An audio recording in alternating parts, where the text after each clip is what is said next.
नमस्कार, जय श्री राम। आज मैं बहुत दिनों बाद वापस लाइव आया हूं। आज मैं आपके सामने एक खास टॉपिक के बारे में बात करने आया हूं।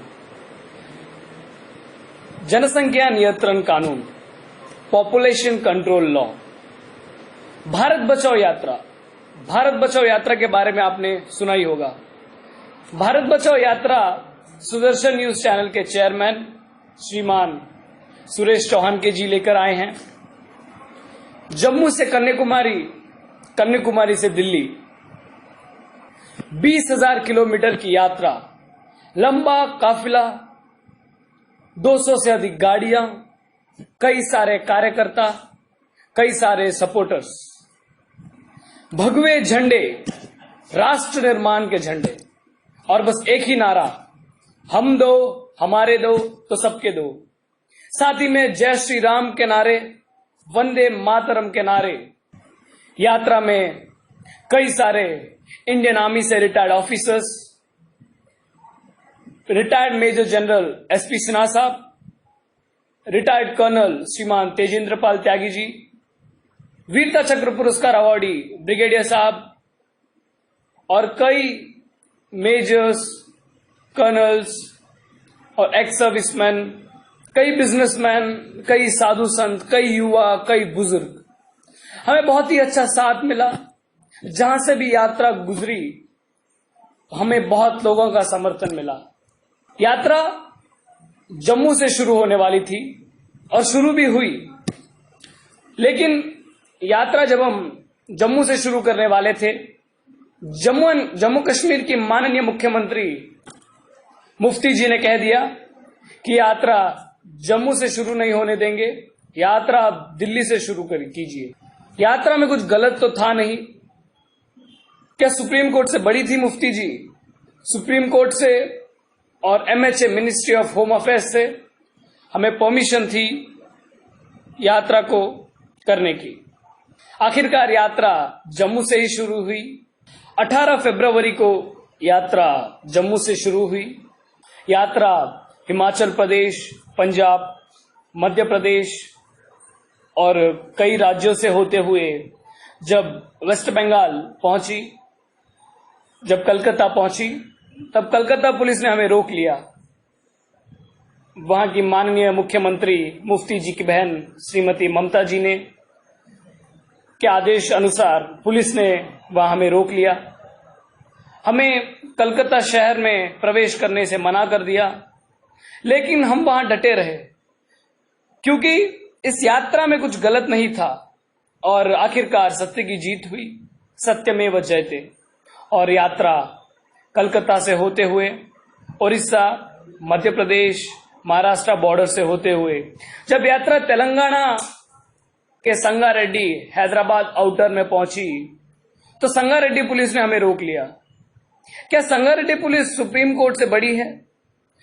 जबकि सुप्रीम कोर्ट और एचएमएस से हमें परमिशन थी, लेकिन फिर भी संगारेड्डी पुलिस ने हमें रोक लिया।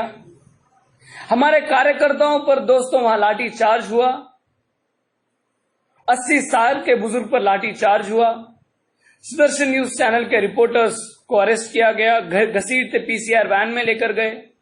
और सुरेश चौहान के जी, जिनकी वाइस सिक्योरिटी है, पुलिस को उन्हें प्रोटेक्शन और एस्कॉर्ट देनी चाहिए, उल्टा पुलिस ने उन्हें कार से खींचने की कोशिश की, जिसमें सुरेश जी को पैर में कई चोटें आईं। और यहां तक कि सुरेश जी के जो सीआईएसएफ के कमांडो है, मिनिस्ट्री ऑफ होम अफेयर्स से उन्हें वाइस सिक्योरिटी प्रोवाइड की गई है। उनके कमांडो से बदसलूकी हुई, उनका शर्ट तक फाड़ दिया गया। इतनी बेशरम हरकत की थी संगारेड्डी पुलिस ने।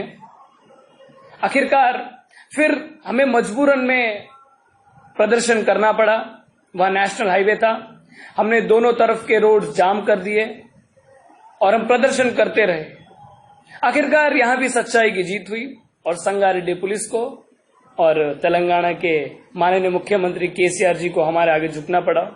और संगारेड्डी पुलिस खुद 10 गाड़ियों की सुरक्षा के एस्कॉर्ट के साथ हमें हैदराबाद तक छोड़ने आई।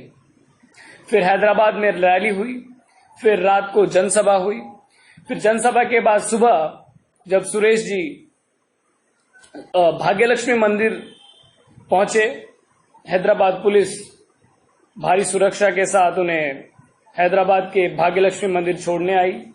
लेकिन जब हम भाग्यलक्ष्मी मंदिर पहुंचे तब वहां ओल्ड हैदराबाद पुलिस ने हमें रोक लिया और सुरेश जी को मंदिर जाने से मना कर दिया।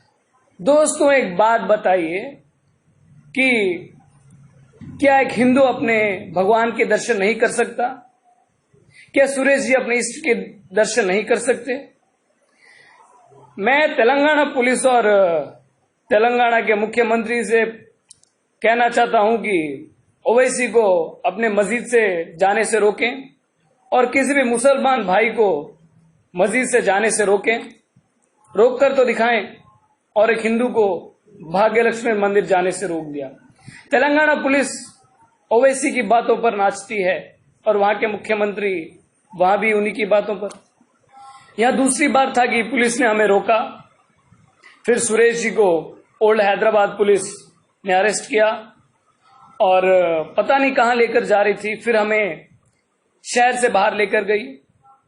फिर वहां सुरेश जी पर दबाव डाला गया कि वहां बॉन्ड पेपर को साइन करें कि वहां अगली बार कभी भी हैदराबाद नहीं आएंगे। मैं तेलंगाना पुलिस से पूछना चाहता हूं कि हैदराबाद हिंदुस्तान में है या पाकिस्तान में, जो हैदराबाद पुलिस सुरेश जी को हैदराबाद आने से रोक रही थी? हिंदुस्तान के हर नागरिक का जन्मसिद्ध अधिकार है कि वह भारत के किसी भी कोने में जा सकता है और यही अधिकार सुरेश जी का भी है कि सुरेश जी भारत के हर कोने में, हैदराबाद में कहीं भी जा सकते हैं और अपने भगवान के दर्शन कर सकते हैं। आखिरकार 3 बजे, दोपहर 3 बजे तेलंगाना पुलिस को हमारे आगे झुकना पड़ा। इस बार भी सच्चाई की जीत हुई और हमारा काफिला आगे बढ़ा। फिर काफिला विजयवाड़ा पहुंचा। विजयवाड़ा, गुंटूर, ओंगोल, नेल्लूर के रास्ते 18 मार्च को देवभूमि तिरुपति शाम 7 बजे पहुंचा। वहां सुरेश जी का हमने बहुत ही भव्य स्वागत किया। विश्व हिंदू परिषद, आरएसएस और लोकल भाजपा नेता और राजस्थानी समाज ने उनका बहुत ही भव्य स्वागत किया और फिर वहां जनसभा हुई। तिरुपति के मंगलम, आरटीओ ऑफिस के पीछे तिरुपति के मंगलम में सभा हुई। सभा के बाद दोस्तों, जब काफिला कुछ ही दूरी, 200 मीटर की दूरी पर पहुंचा, तब सुरेश जी की बुलेट प्रूफ गाड़ी पर बहुत ही जोर का हमला हुआ। 2 पत्थर अलग अलग दिशा से आए और उनकी कार के पीछे के बैक विंडशील्ड फूट गया। यह निशाना उनकी गाड़ी नहीं थी, यह निशाना सुरेश जी पर था, लेकिन सुरेश जी बाल बाल बचे और पत्थर उनकी बैक विंडशील्ड पर जाकर लगा। गाड़ी में बैठी उनकी धर्मपत्नी भी बाल बाल बची। मित्रों, जिसकी वाइस सिक्योरिटी है और वो इंसान जहां से गुजर रहा है, वहां की लोकल एडमिनिस्ट्रेशन की रिस्पॉन्सिबिलिटी है उन्हें सिक्योरिटी और एस्कॉर्ट प्रोवाइड करे, जो तिरुपति पुलिस ने सुरेश जी को नहीं दी। यहां तिरुपति पुलिस की बहुत ही बड़ी लापरवाही और नाकामयाबी थी। तिरुपति जैसी देवभूमि में सुरेश जी पर हमला होता है। यहां तो गनीमत रही कि किसी को भी चोट नहीं आई। मित्रों, अभी तो यात्रा तिरुपति जैसी देवभूमि से ही गुजरी थी। यात्रा को और भी कई संवेदनशील, सेंसिटिव इलाकों से गुजरना था। हमले के बाद ही हम सभी ने सुरेश जी की कार को घेर लिया। सीएसएफ के कमांडो भी डटे रहे और हमने सुरेश जी को संभाला। हम सभी 1.5 घंटे तक वहां के लोकल लोग और हम सभी कार्यकर्ताओं ने 100 नंबर पर डायल करते रहे, लेकिन तिरुपति पुलिस का कोई रिस्पांस नहीं था। 1.5 घंटे तक हम सभी ने, मैंने खुद ने 4 बार फोन किया। मित्रों, मैंने खुद ने 4 बार फोन किया, लेकिन वहां एक पीसीआर वैन नहीं पहुंची। आप सोच सकते हैं कि कितनी बड़ी लापरवाही है। मैंने समझाया तिरुपति पुलिस को, जब मैंने 100 नंबर पर डायल किया, कि सुरेश जी की वॉइस सिक्योरिटी है या किसी भी वक्त कुछ भी हो सकता है, आप जल्द से जल्द हमें प्रोटेक्शन दीजिए। लेकिन 1.5 घंटे तक बहुत ही कोई पीसीआर वैन नहीं है। यहाँ बहुत ही बड़ी लापरवाही है तिरुपति पुलिस की। फिर 1.5 घंटे बाद मंगलम पुलिस स्टेशन के एसआई साहब आते हैं। जब हम उनको बताते हैं तो वहां कहते हैं कि हमें तो कोई खबर ही नहीं थी कि सुरेश जी का काफिला तिरुपति से गुजरेगा।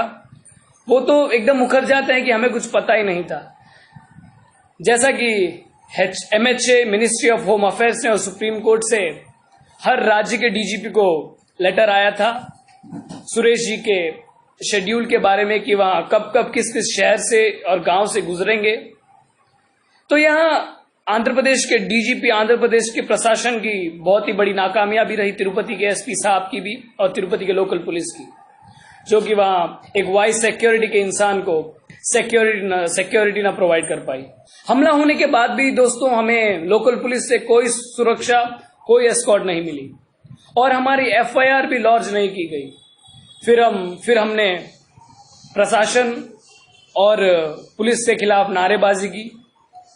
लोकल न्यूज चैनल वालों ने भी हमारा बहुत ही साथ दिया, लोकल मीडिया ने। तब जाकर प्रशासन की आंख खुली और तब 4 घंटे बाद मंगलम पुलिस स्टेशन के सीआई साहब आते हैं। तब जाकर एफआईआर लॉन्च होती है, लेकिन तभी भी हमें कोई सुरक्षा, कोई एस्कॉर्ट नहीं मिलती है दोस्तों। सीआई साहब अपनी एसी कार में आराम से आते हैं, फिर हम उन्हें सारा घटनाक्रम बताते हैं। उसके बाद उनका भी यही जवाब होता है कि हमें तो कुछ पता ही नहीं। दोस्तों फिर रात के 1 बजे हम सभी और सुरेश जी मंगलम बीटी कॉलोनी के सड़क पर बैठकर ही भोजन करते हैं और फिर रात को हम सभी कार्यकर्ताओं ने तिरचानूर रोड के नवजीवन आश्रम में विश्राम किया। फिर सुबह काफिला 11 बजे चेन्नई की ओर बढ़ा। फिर काफिला चेन्नई से होते हुए कांचीपुरम, रामेश्वरम, कन्याकुमारी, कोयम्बतूर, मैसूर, कल मैसूर था, फिर कल दोपहर बेंगलोर, फिर आज दावणगिरी, चित्रदुर्ग, हुबली के रास्ते महाराष्ट्र, गुजरात, राजस्थान से होते हुए 22 अप्रैल को 10 करोड़ हस्ताक्षरों के साथ सुरेश जी दिल्ली पहुंचेंगे। मित्रों, गद्दार हमें रोकने की कोशिश करते रहे, लेकिन हम आगे बढ़ते गए। मित्रों, सभी मित्रों से एक ही अनुरोध है कि भारत बचाओ यात्रा का साथ दें, सुरेश जी का साथ दें, भारत बचाओ यात्रा का हिस्सा बने। मित्रों, भारत में डेवलपमेंट की स्पीड से ज्यादा जनसंख्या की स्पीड बढ़ती जा रही है। आने वाले 2 सालों में भारत चाइना से भी आगे निकल जाएगा जनसंख्या में, जिसमें गद्दारों की जनसंख्या ज्यादा बढ़ती जा रही है। मित्रों, मैं आपसे यही बात बार बार दोहरा रहा हूं कि हिंदुस्तान को पाकिस्तान होने से बचाना है। मित्रों, हिंदुस्तान को पाकिस्तान होने से बचाना है। पॉपुलेशन कंट्रोल लॉ को लाना है। सुरेश जी बहुत ही अच्छे नेक काम पर निकले हैं, हमें उनका साथ देना चाहिए और पॉपुलेशन कंट्रोल लॉ को लाकर रहेंगे, जनसंख्या नियंत्रण कानून को लाकर रहेंगे, वरना आने वाले सालों में भारत भी गद्दारों का गुलाम बन जाएगा और भारत भी और हिंदुस्तान को पाकिस्तान होने से बचाना है। हिंदू शेरों के आगे अब दुश्मनों को झुकना पड़ेगा। जय श्री राम के नारे लगते रहेंगे। 26 मार्च को यात्रा 7:30 बजे हुबली पहुंचेगी। एक ही नारा, हम दो, हमारे दो, तो सबके दो। तो मित्रों, मेरा आप सभी से यही अनुरोध है कि भारत बचाओ यात्रा का साथ दें। आप भी भारत बचाओ यात्रा में शामिल हों, उसका हिस्सा बने, सुरेश जी का सपोर्ट दें और हमें एकजुट होना है, पॉपुलेशन कंट्रोल लॉ को लाना है। और हम हैदराबाद गोशामल के विधायक टाइगर राजा सिंह जी का भी बहुत ही धन्यवाद करते हैं। उन्होंने भी हमारा बहुत ही साथ दिया। जब से हम संगारेड्डी पहुंचे, वहां से लेकर जब तक हम हैदराबाद में रहे, उन्होंने बहुत ही साथ दिया। वहां साउथ इंडिया के हमारे हिंदू शेर हैं, टाइगर राजा सिंह जी, हैदराबाद गोशामल के एमएलए साहब, और सभी दोस्तों का जिन्होंने भी इस यात्रा में हमारा साथ दिया और यात्रा आगे बढ़ती ही जा रही है। गद्दारों ने हमें रोकने की कई सारी कोशिश की, हम पर पत्थरबाजी भी हुई, हम पर लाठी चार्ज भी हुआ, हमें हमारे भगवान के दर्शन नहीं करने दिए, लेकिन हम डटे रहे और आगे बढ़ते गए। इसी के साथ विराम देता हूं। धन्यवाद दोस्तों। जय श्री राम, जय हिंद, वंदे मातरम।